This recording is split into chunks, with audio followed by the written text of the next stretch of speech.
ये तो इस बार के महाकुंभ में हद ही हो गई। कुछ लोगों ने हद ही कर दी है। महाकुंभ का मतलब क्या होता है? हमारा जो सनातन धर्म है उसकी महानता के बारे में दुनिया को बताना। कई हमारे देश में जो ऐसे तपस्वी हैं, ऐसे साधु संत हैं जो कई वर्षों से ब्रह्मचर्य जीवन को व्यतीत करके कंदराओं में कठिन तपस्या कर रहे हैं, उनसे आशीर्वाद लेने के लिए होता है ये महाकुंभ। उन लोगों ने जो बरसों का जो तप किया है, जो तपस्या की है, उसे जो पूरी मानवता है उसका कल्याण हो, तब लोग वहां जाते हैं। मगर इस बार तो लोग मैक्सिमम लोग जो है वहां पे जा रहे हैं कि ऐसा लग रहा कि कुछ लोगों का तो जो मेन पर्पज है वो सिर्फ रील्स बनाना रह गया वहां पर। आप किसी लड़की के बारे में दिखा रहे हो, वो बेचारी लड़की वो वहां पर रुद्राक्ष की माला बेचने आई, ना कि कोई सेलिब्रिटी बनने के लिए। उसको कोई शौक भी नहीं है। उसने साफ साफ इंटरव्यू में कहा है कि कुछ लोग मुझे बहुत परेशान कर रहे हैं। कुछ चैनल वाले अपनी जो चैनल है उसकी रील्स को अपने चैनल पर अपलोड करने के लिए ज़बरदस्ती उसका इंटरव्यू लेना चाह रहे हैं, जबकि वो नहीं देना चाह रही है।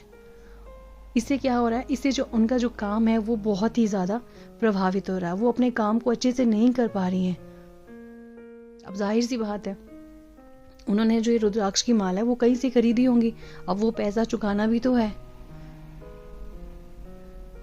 आप लोग तो व्यूज कमा करके पैसा कमा लोगे, लेकिन उस बेचारी लड़की का क्या? उसका परिवार तो भूखा मर जाएगा ना। अगर तो ये होता है कि आप उसको मतलब इकोनॉमिकली आप उसको सपोर्ट करें, फाइनेंशियली सपोर्ट कर रहे हो, आप उसको पैसे दे रहे हो, आप तब अलग बात है कि चलो ठीक है। लेकिन आप लोग चाह रहे हो कि फ्री में ही आपके लिए वो इंटरव्यू दे दे रहे और आप स्टार बन जाओ। ये तो बहुत गलत बात है ना। और उसको जब बनना ही नहीं है ये सब कुछ, उसने साफ साफ कहा है कि मैं ये सब करने यहाँ नहीं आई थी, मैं यहाँ पर सिर्फ और सिर्फ माला बेचने आई है, वो भी अपने माता पिता की, अपने परिवार की मदद करने के लिए। तो मैं यही बोलना चाहूंगी, प्लीज जबरदस्ती उनको परेशान ना किया जाए। और वैसे भी ये बहुत गलत बात है। महाकुंभ में आप किसी लड़की की सुंदरता के बारे में बात कर रहे हो तो ये सही नहीं है। यहाँ पर बात होनी चाहिए ज्ञान की, कि मोक्ष की जो प्राप्ति है वो कैसे की जाए, कैसे हम अपने जो बुरे कर्म है उनको कैसे सुधारा जाए, कैसे संतों के साथ उनकी वाणी सुन करके कैसे हम अपना जीवन बदल सकते हैं। हमारी जो मन की बुराइयां हैं वो कैसे हम अच्छे लोगों के वचन और प्रवचन से उनको दूर कर सकते हैं। इसके लिए होना चाहिए।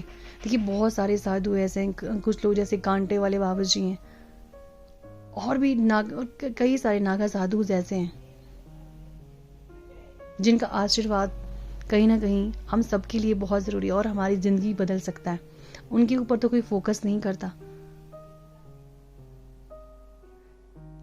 प्लीज हम सभी के लिए बहुत ही गौरव की बात है कि इतने वर्षों के पश्चात हमारे देश में महाकुंभ हुआ है और हमें ये मौका मिला है।